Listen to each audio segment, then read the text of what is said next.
We're delighted to have you, Barry. The floor is yours. Let's talk about what's really a very specific and important moment, not just for Canadians, but for everybody around the world. We're at one of those great inflection points, and it's really significant that I'm able to come here to the Balsillie School of International Affairs and talk with an educated public policy audience about some really troubling points in disparate areas. Okay, and so today's talk includes a question mark, from allies to assets, question mark. And I want to suggest that for certain purposes, maybe the question mark is no longer warranted. That in fact, let me begin by what happened just some 11, 12 days ago on the 3rd of January, something that probably is still fresh in many people's memory. Because in the early hours of January the 3rd, the United States conducted what President Trump characterized as a large-scale strike against Venezuela. There were F-22, special forces, airstrikes on military installations in and around Caracas. The sitting president of a sovereign nation was captured and extracted. The operation was called Absolute Resolve.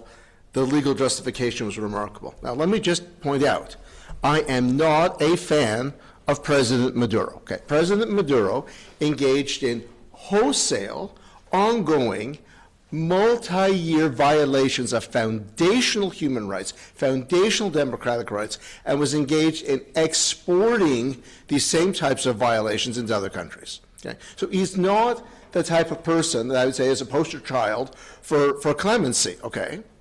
But there were questions about the international law. And while today I am not going to go through all of the pieces, you have to have the foundational understanding of what's going on to understand the nature of the U.S. strategic approach and then what it means in a variety of spaces. I just gave a talk in New York on Monday on the international law aspects. If you guys invite me back to deal with that, I am upstairs here on the 3rd floor, and I'm happy to see people generally. So if you want to talk about it, just send me an email, because there's a lot to unpack here. Okay? But we were told it was not an invasion. That's what we were told. We were told it was law enforcement. So I wanted to just unpack that because I'm an international lawyer, and international lawyers actually tend to follow international law, and I thought that might be a good place just to start. But that's not where we're going to end. It's just where we're going to start to situate the discussion, okay? So the claims made by the United States are simply that the use of the F-22s, the special forces, the airstrikes, and these are, by the way, unbelievably precision types of operations, that these are just a form of policing, like a ride spot check I would get outside the street here, okay? Now, you can't turn an invasion into an arrest by relabeling it. That is not law. That is something else entirely.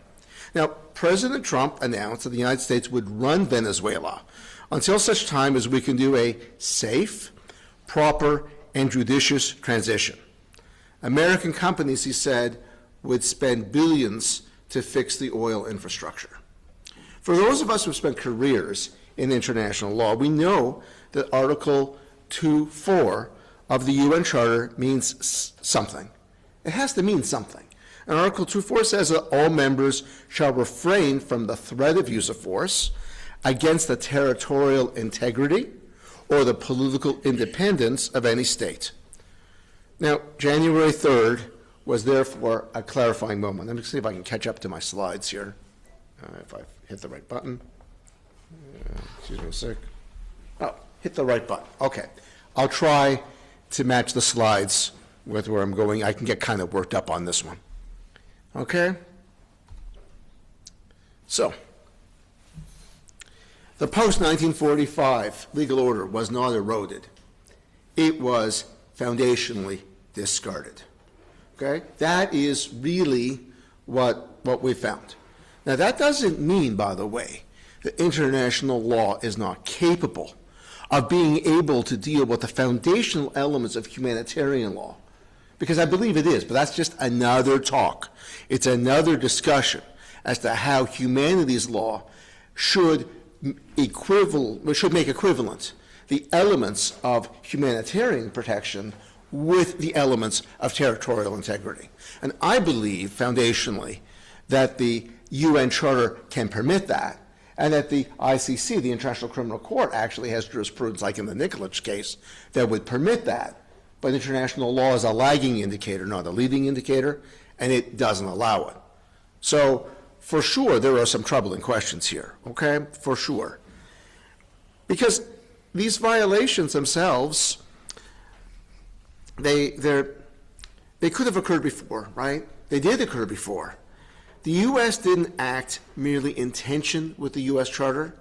It invoked a legal doctrine that claims to override the Charter itself.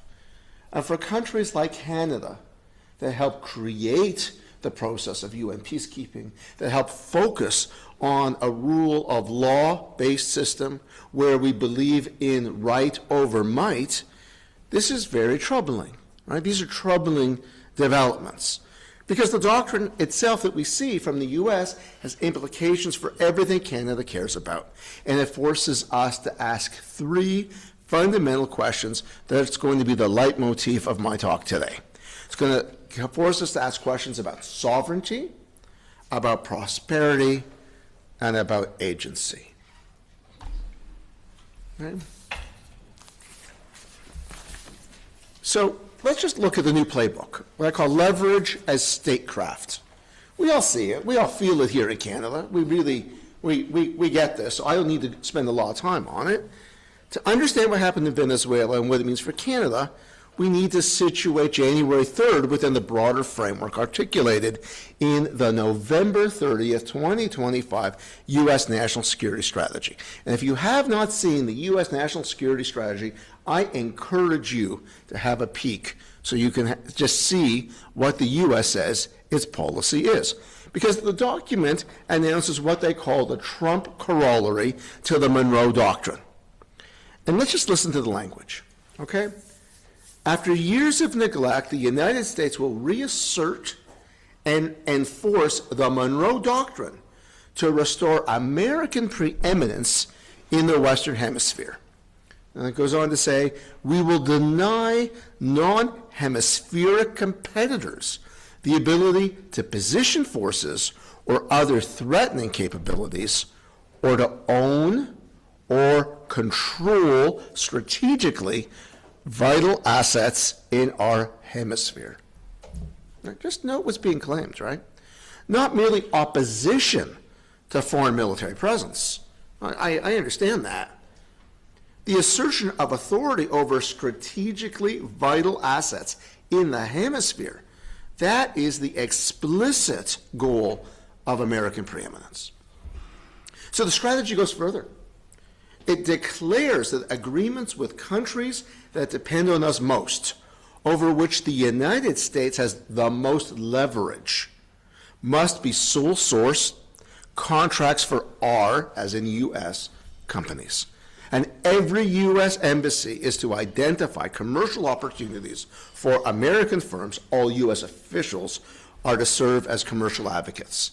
This is the black letter of the new U.S. policy.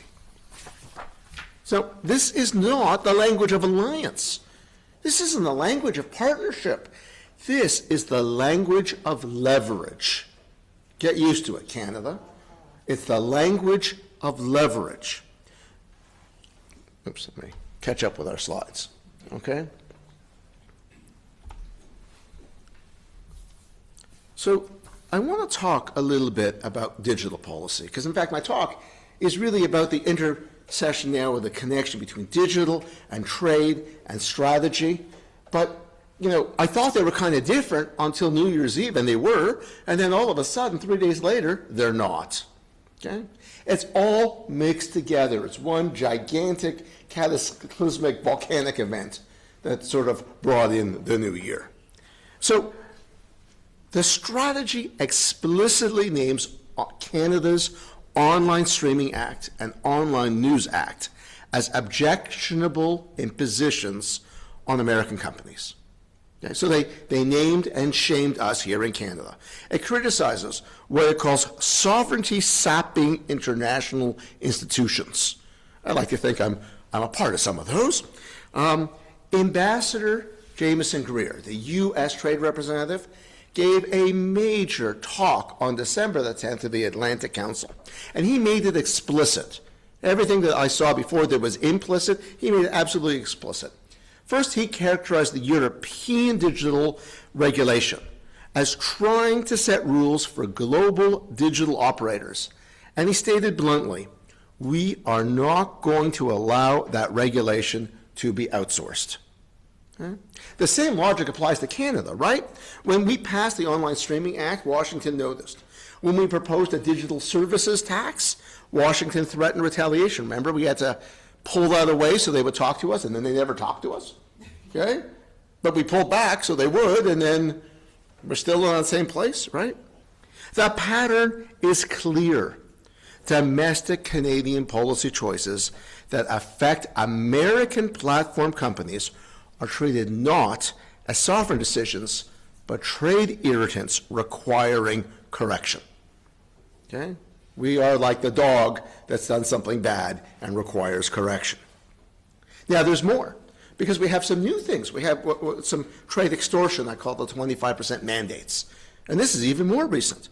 Now, consider the explicit threats now embedded in U.S. policy. Any country conducting business, before it was just with Russian oil, now is anybody doing any trade with Iran, faces a 25% tariff mandate. Again, I'm not opposed to sanctions against the Iranian regime for preventing human rights and democratic rights. That's not the issue.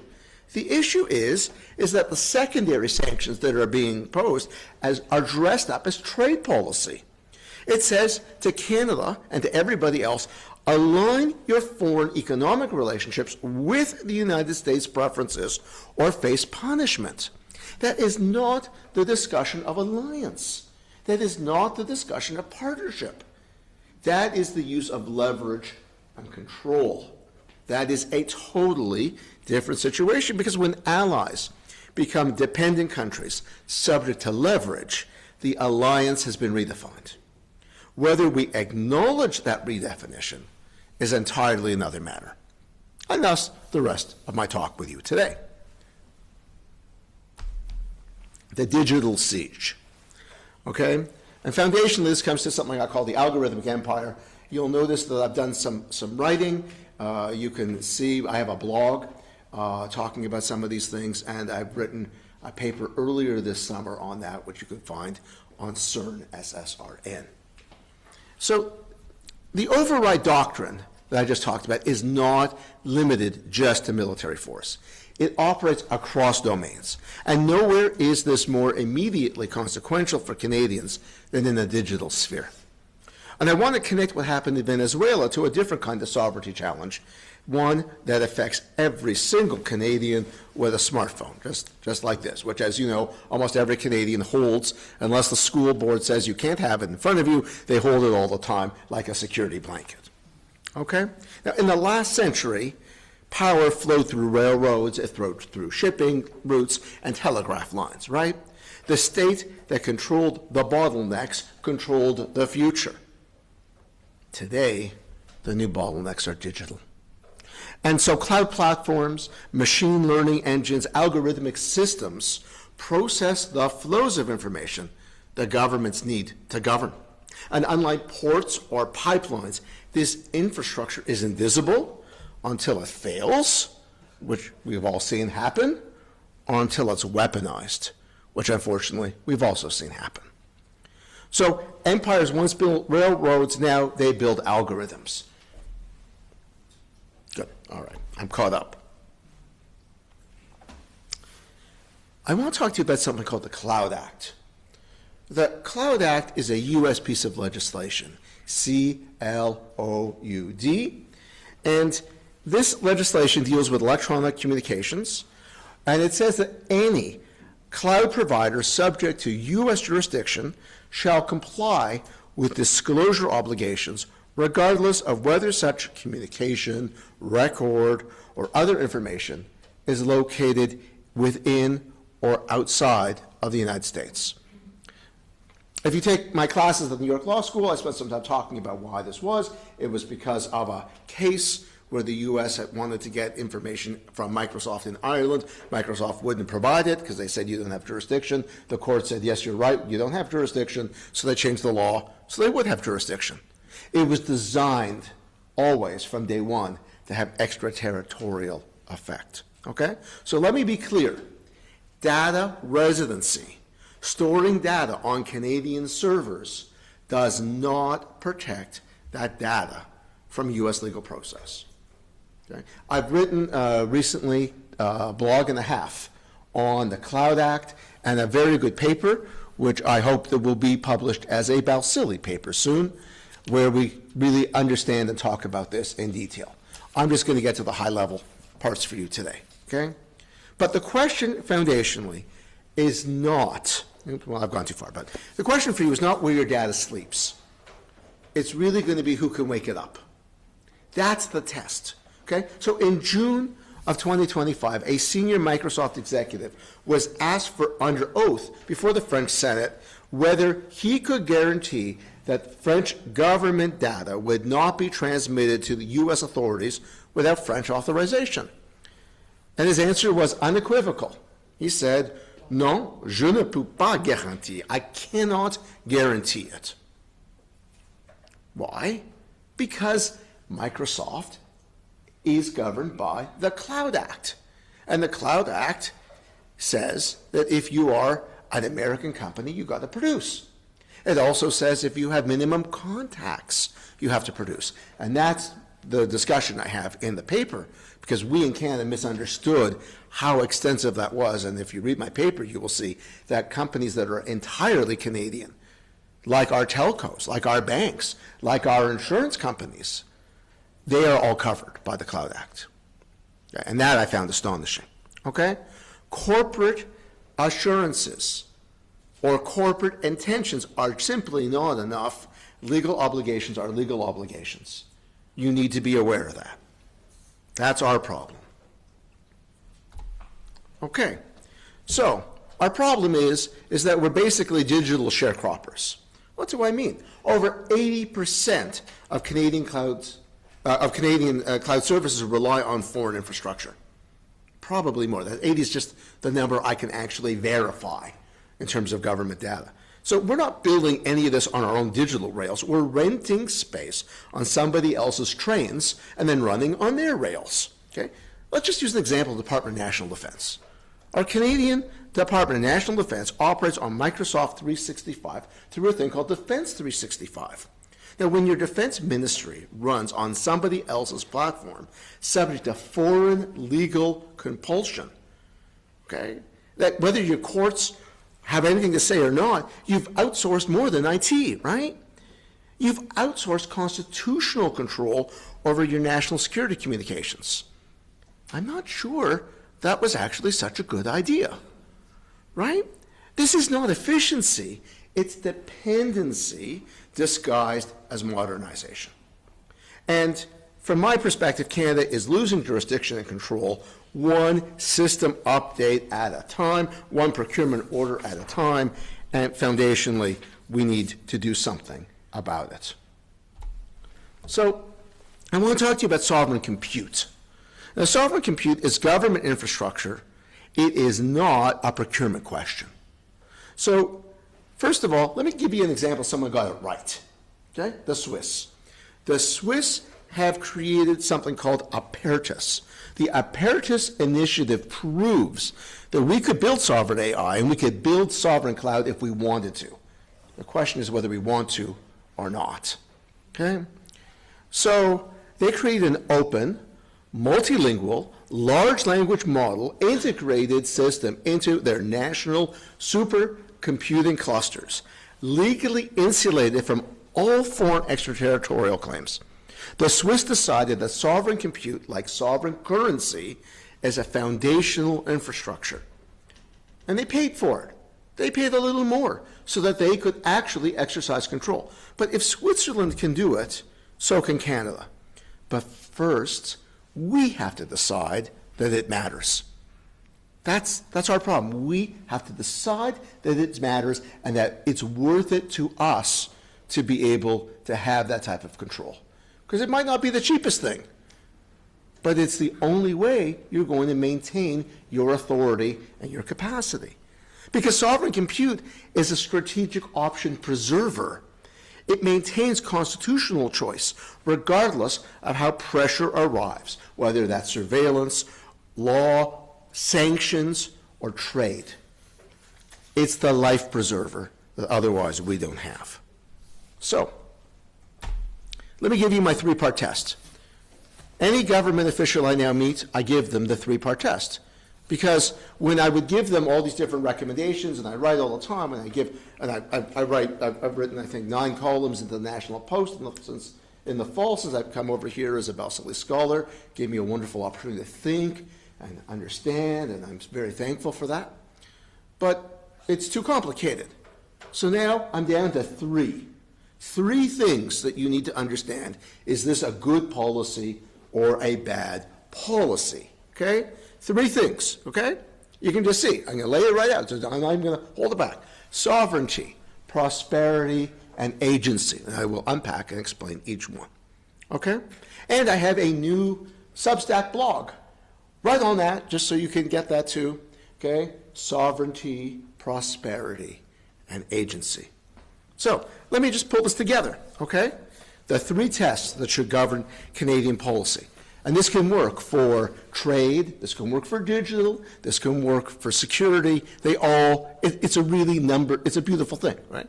3. I wish I had another arm. It would make it easier, okay? I can use 3 fingers. Okay. Number 1, sovereignty. Who decides?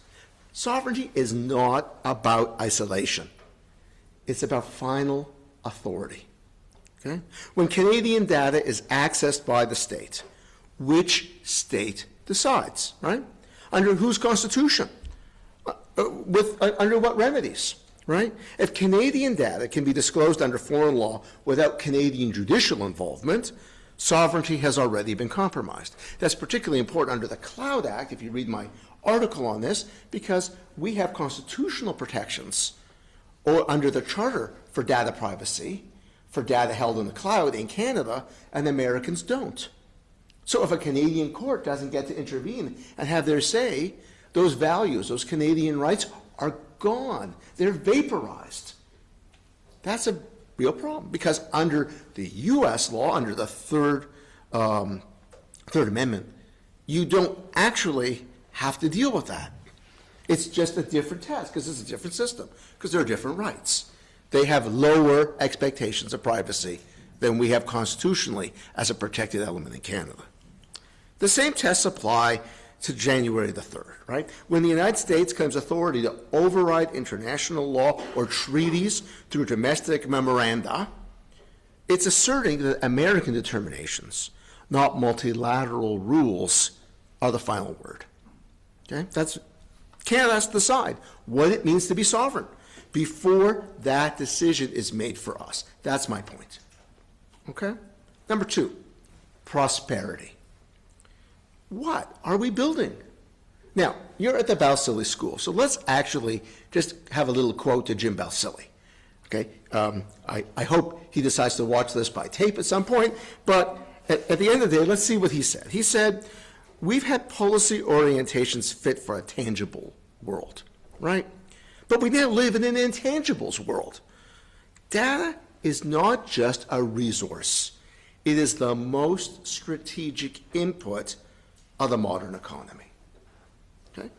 And I think he is absolutely right, because when Canada externalizes control over core data infrastructure, it externalizes value creation and strategic leverage. Okay? The rails of tomorrow are being laid today. Okay? It's just like the ion train here. Okay? There was a route. They laid the rails. It doesn't change. So you need to get in there when they're laying the rails. If we don't own them, we travel through somebody else's empire. We need to be able to deal with that now. We're already paying $30 billion a year to foreign platforms. I call that a dependency tax that we have not chosen to acknowledge right now. Prosperity is not just your GDP, okay? It's not just how much you can mine and sell, okay? It's about a productive economy. It's about productive autonomy. That is what makes economies work. The Prime Minister is in China today. He's talking to the Chinese. If it's just about selling low value to the Chinese, that is a very, very bad conversation. I believe the Prime Minister understands that we need to do more. I believe that he shares that view, but I don't know that, and we'll have to see where that comes. At the end of the day, prosperity isn't just a number. It's how we get there. We need to think about that. That's why prosperity is its own branch, its own second bit. Okay? But the third test is the one we've been forgetting. The third test is agency. Can Canada say no? That's our question, right? Agency is the least discussed, but the most revealing of the tests. A country has agency if it can design systems that reflect its laws, if it can refuse arrangements that undermine its institutions, and change course when risks become visible. That's agency.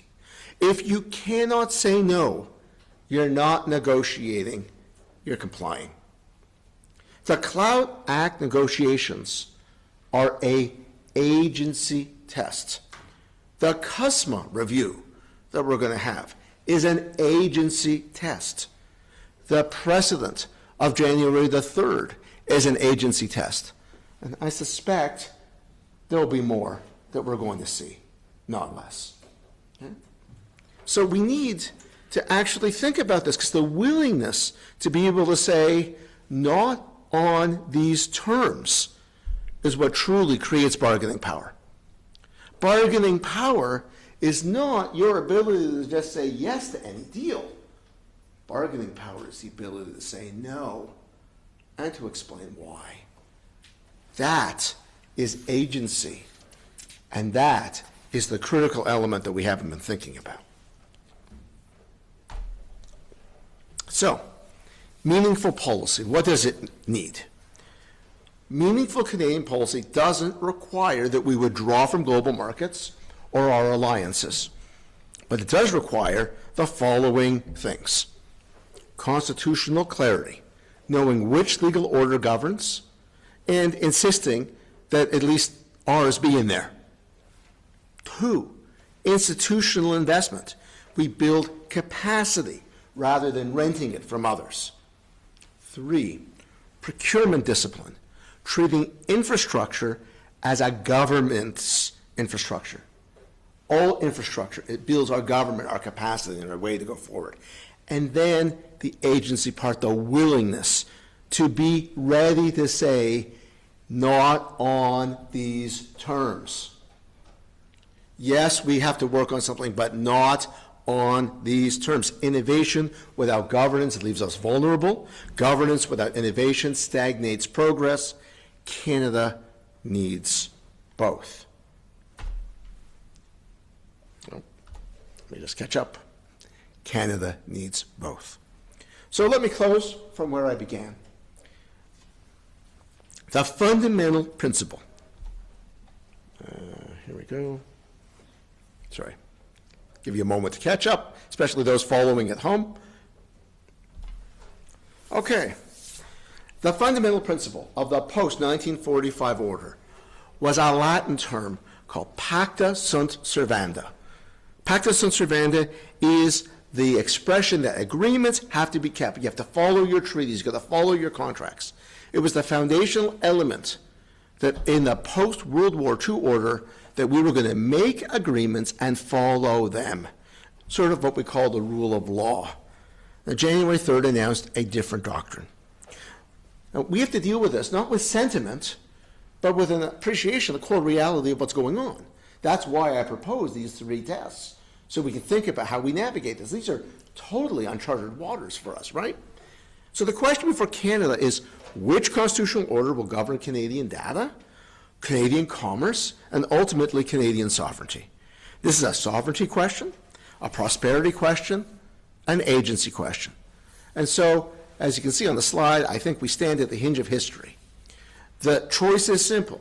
Do we renew sovereignty through law or drift quietly into an algorithmic empire, a province of somebody else's digital domain, ruled without conquest and governed without consent? Are we prepared to go there? The policy window's open. The tests are clear. The work is ours to do. And Canada has never mattered more in articulating what a middle power can and should assert. And the world is watching. So let's give them something worth watching. And so I want to thank you for letting me sit here on my little soapbox today, trying to put together these forces that have come.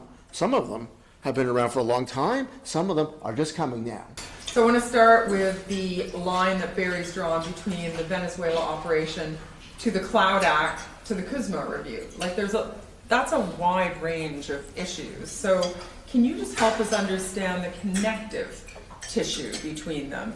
Is this one strategic framework or multiple parallel developments? Okay, well first of all, there's one framework, but it's not my characterization, it's theirs, right? We're responding to a highly aggressive expression of U.S. foreign policy that is being seen in a variety of different shapes, okay? It's like primordial forces, they're sort of like magma pushing through the crust, and where it finds a weak spot that comes up, and all of a sudden you have a little volcano. Well, we have at least 3, and there's probably more coming, okay?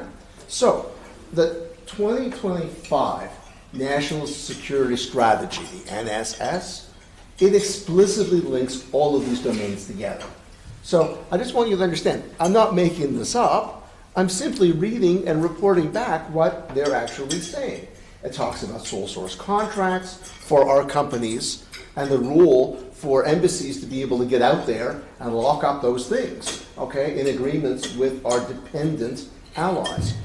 It talks about cyber networks being secured with American technology, right? Mm-hmm. It instructs the embassies to go out and identify these opportunities. It's a unified vision of American preeminence, commercial, digital, and strategic. And so what connects January 3rd and the Cloud Act and the Customs Review is one single underlying claim, right?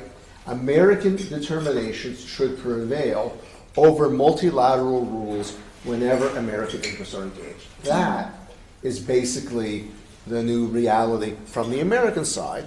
And so the question is, how does Canada or other middle powers articulate their approach to try to deal with that, right? That's the challenge, right? Because you have this, and that's why, foundationally, we are at a point in time where we have an opportunity to think about things in a different way. I mean, remember, the Barr memo, right? This memo that they used to be able to justify the invasion, foundationally in Venezuela, says the president can override treaties. The Cloud Act claims jurisdiction whenever there's a U.S. company or anybody with a U.S. connection, and these minimal contact rules under U.S. law are very, very broad if they have data, and it is made irrespective of borders. And so the Customs Review, as expressed by the U.S. Trade Representative, Greer, has said is a forcing function. It's about leverage. It's about forcing results that America wants to see. And so the question isn't whether they're connected, I think. It's really whether Canadian policy recognizes the connection. And we've been treating trade as one file, digital as another file, security as a third file, something over there. And Washington doesn't have these silos. They see leverage as leverage. Wherever it can be applied, they're going to apply it. And that is something we have to change our thinking about, because otherwise we are playing the wrong game. And I'm afraid we have been playing the wrong game, but there's still time for us to play the right game. Thank you. I just want to talk about the infrastructure, because I'm sure there's people in the room, myself included. I don't have a computer science background, so sometimes all this cloud and compute and quantum and stuff, it hits you, doesn't it? Like, let's just get the elephant out of the room. This is a huge new education for a lot of us, especially people like me who've gone through the political science experience and policy student experience. So What I have learned from my research and looking at this through a defense and security lens is that we've got a new general purpose technology infrastructure. It's like a car, and that's the easiest way I remember it. The driver is AI, compute, soon to have the quantum helping it, is the engine, the protections, the shells, so there's cyber and the intellectual property, and the fuel that goes into the car to make it work, or electricity charges, is the data. And so data is really important, but compute is important too, and you've pitched compute as a governance issue. So tell us more about that. Okay, so let's sort of unpack the pieces. That's why I have the three-part test, and right in the middle of the three-part test is prosperity. So really, one of the foundational elements of this is the prosperity initiative, the part that we sometimes don't realize, that you can have the best trade policy, but if you don't have things to sell, if you don't have things that are innovative, if you don't have things that people want, you're not getting anywhere. In fact, one of the problems of the EU regulation that they had with respect to data and digital and AI, which are rights-based, they're really well thought out policies, but without national champions that can take that out into the world, you don't actually get anywhere. That's where the Americans have been able to achieve things, or the Chinese, because they have champions that are getting out and doing things, but without the regulation. So let's just talk about the pieces, okay? So first of all, data is the gold. Why? Because everything's running off the data. And if you don't have protection to the data, you don't control how the data is, if you can be surveilled on everything that's going on with the data, you're in trouble. And once you lose that authority, you don't usually get it back. And that's a big problem. So it's not something that you can do later. I wrote a wonderful paper earlier, last semester, so last year, published here by the Balsillie School, called Code Before Clause. And the idea about that paper was that Canada needed to have a digital policy in place before it started negotiating trade terms. Because we were just running around saying, should we just sign on to these trade terms, most likely with the EU, rather than think about what it is that we needed, what was first built for us. In other words, we needed to know what we needed to do for our own needs, for our constitutional needs, for our needs to be able to protect against our own harms and things like that first, and then enter into the trade agreements later.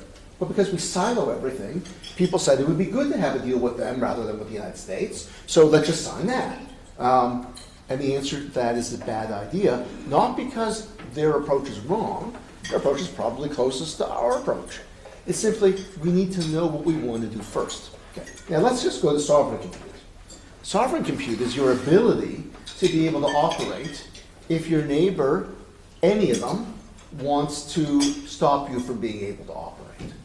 Okay? So we had a fabulous scholar and fellow here last term. I don't know if he's still around, Dmitry Chuvchenko, and he had to actually deal with this for the Ukrainian government because the Russians had targeted the ability to be able to operate continuity of government, right? Not just the national defense, pensions, borders, taxes, all those things that you need to operate. So if someone can deny you data, can deny you cloud, can deny your operations, you very quickly stop being able to operate. And the traditional way of military force was to target those, right?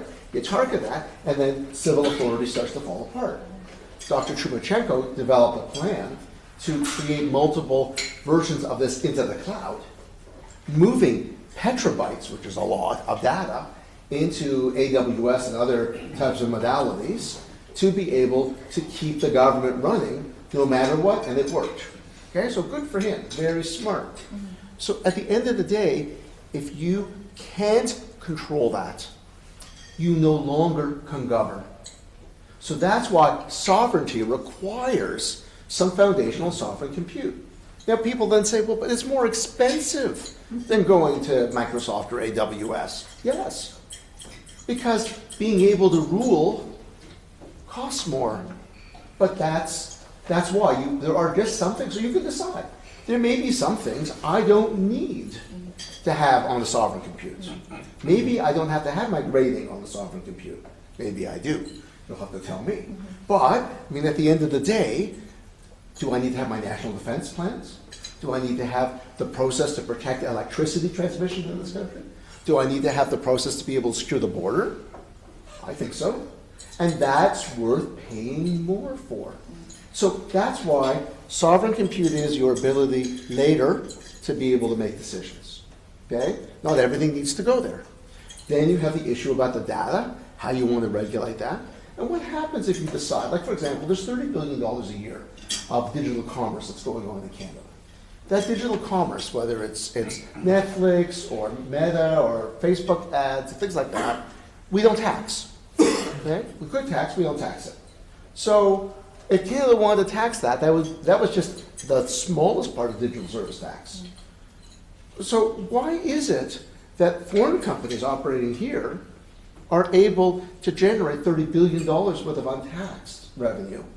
And yet if we tax it, all of a sudden we're going to create the trade war? So these are the types of questions. Yet, in order to have discussion space, we gave that up. So these are the types of questions. That's why I try to unsilo them rather than silo them. But foundationally, they were all put on the table by the Americans in their documents. And the one thing you got to say about the Trump administration is they're transparent about what they want to do. They don't hide this. They make it really clear. They say this is about leverage. We've got the leverage, and we're going to extract a price. It's pay to play, Canada. Before you were getting access for free. Now we're going to make you pay in each of these areas, or we're not going to let you play at all because it's in our national interest to not let that happen. That's where we're at. It's interesting how the national security strategy emphasized standards. And as you know as a lawyer, very better than me, standards are a good thing to use until something they eventually get embedded in law, right?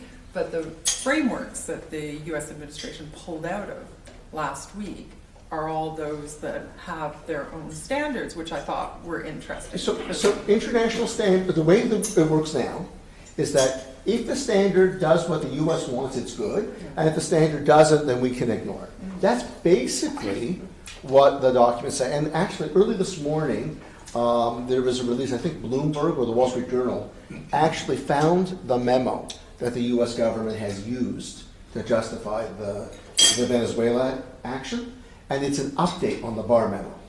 And it foundationally said, whatever you call it, you can do it, and therefore the War Powers Resolution, which limits the ability of the president to engage in military force, they said if the president says it doesn't apply, it doesn't apply. So again, you have these incidences where executive authority and sole judged executive discretion overrules the standards, which I call the rule of law. So we're going to see how that all goes, but right now, that's the way this is, and we have to deal with that. Mm-hmm. Also, the issue of sovereignty, like, it's a cross-sectoral thing, and I remember stepping outside my defense and security realm to look at other sectors and other examples, and agricultural, ag tech is a really interesting thing to look at, because if you talk to farmers across the country, they're all dependent on machinery from John Deere and the other one, International Tractor Organization or something. Yeah, that's right. By the way, if that's Canada used to be a superpower there, Massey Ferguson. Exactly. And we gave that all up. Just want to pass that along. Innovation can go a long way to deployment of power in a lot of ways. Right, but if that switch was flipped off now, we've got two major companies that would really impact a major sector of our economy and food security. What would happen? Just think about it. A couple of weeks ago, there were two major internet outages. And all types of AI systems were down, all types of data systems went down, basically connected with Cloudflare. Think about what we would be like if the internet was shut off. What's the first thing that they did? They cut the internet off in Venezuela. What's the first thing that the Iranian government did to keep people from organizing? They cut the internet off. So all of these things are related, and that's why you can't be sovereign unless you have the ability to control that which is why I try to underpin that in there. So you're right. This is just the beginning of the conversation. Right? This is the beginning of it. But you can see the importance of data-related policies and the importance of a data agency, right? It's the over 90% of the S&P 500 is accounted for by intangible assets. So data is the main oil, and our data needs to be protected. And I do think that President Trump's big interest at the beginning of the trade talks in Canadian banks is telling. Canadian banks are our biggest companies. They hold the biggest data sets. American banks are now making money by way of advertising and promotional services and marketing services, but they need data. So people are interested in Canadian data, right? Toronto's the biggest multicultural capital in the world, and it's not even a national capital. We have a public health system that tracks data from birth right the way through to where you are now. That's gold dust to design algorithms with. So just before you go, yeah. I just want to say one thing, especially to those people watching at home, especially if they have to be in Ottawa or provincial capital in any of the provinces of Canada. This is an area where we need a whole of government approach. The old idea, when I was working on advising and negotiating things like the NAFTA and things like that, everybody was siloed. You would then have everything done through your trade people, and it would go from there. Those days are over. If we don't engage in whole of government types of operations, where you appoint somebody like a trade czar who can then break the silos and get this all together, we are in deep, deep trouble. And one of the problems we have in Canada is self-imposed, because the Americans have a thing called SAGITs, okay, or we call them SAGITs, they call them ITC, ITACs. They have these advisory committees that are set up pre-cleared, they have security clearance, they're pre-cleared, they're all connected in.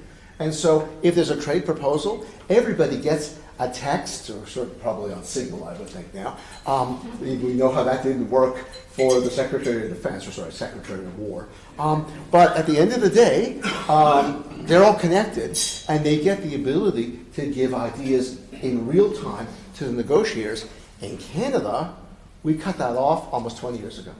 So we don't have the ability to break that down, to share the data, share the information. We need that capacity. We need that ability. But that's from outside. I'm talking inside. We need to get that, because otherwise we're walking into the negotiations with two hands behind our back, blindfolded, and with something in our mouth. Okay, let's go to the negotiations, because the CUSMA review deadline is July, right? No. July 2026. No. The review deadline. That is the deadline for each country to say whether or not they'd like a review.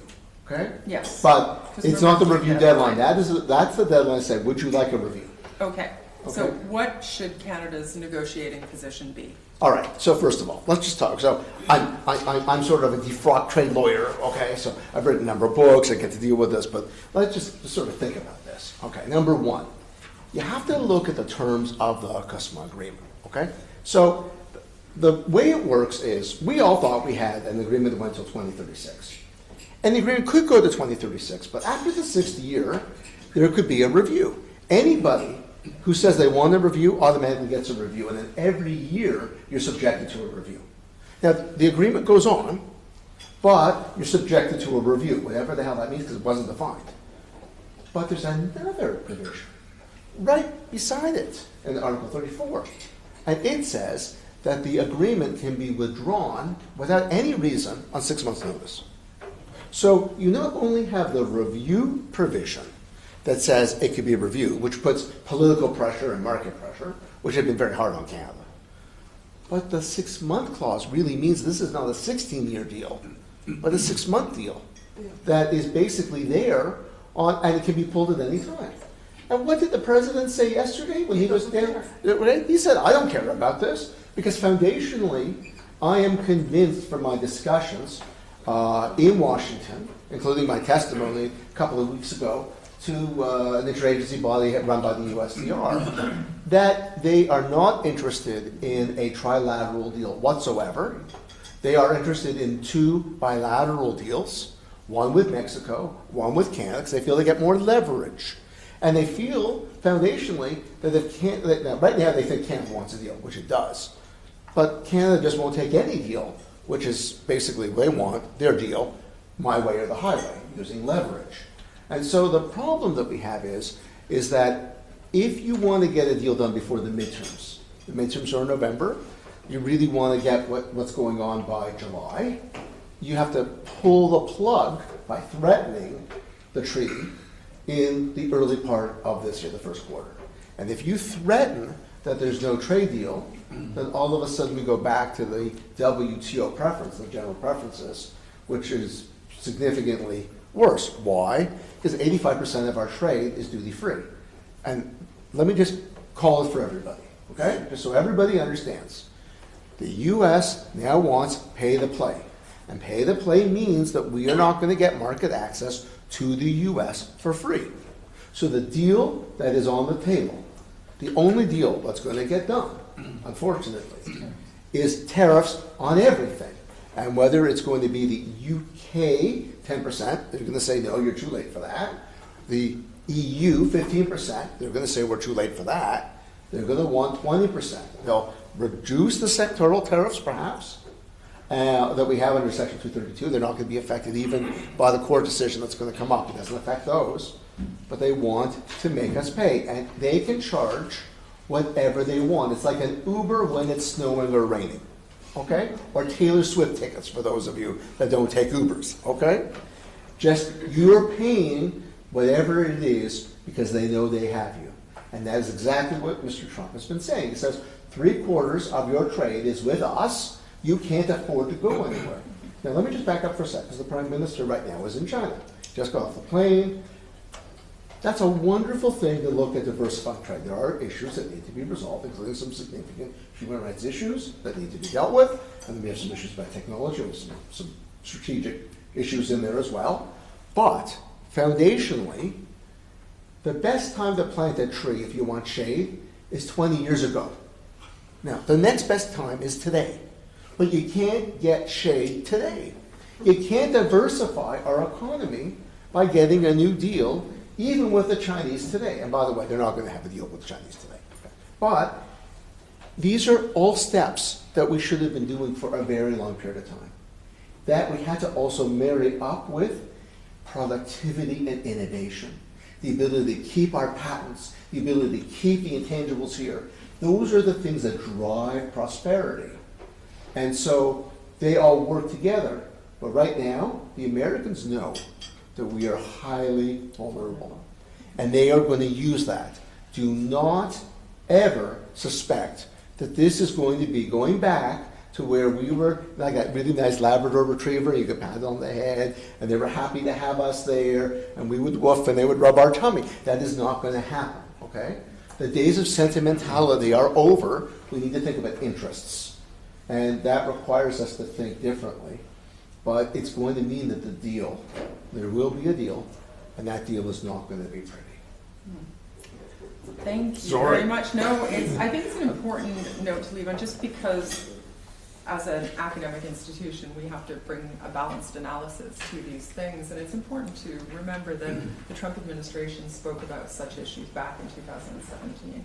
And Canada has had time to prepare for some of the detethering, I think, and not having an economy over 75% dependent on one country. I think that's fair. I mean, look, it was very easy to not focus on productivity, to be able to use a low dollar, and to use the geography, which made it very easy to ship to the U.S., to sell to the U.S.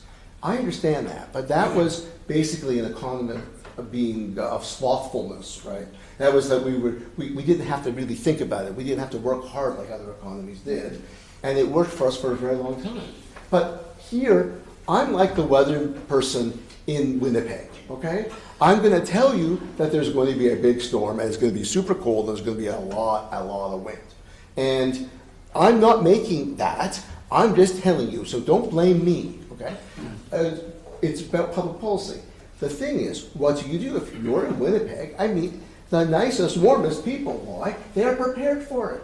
They have coats. They have chargers they put into the car, the block heaters. They're ready for the weather. We're not ready for the weather. We can be ready for some more. We can add more capacity.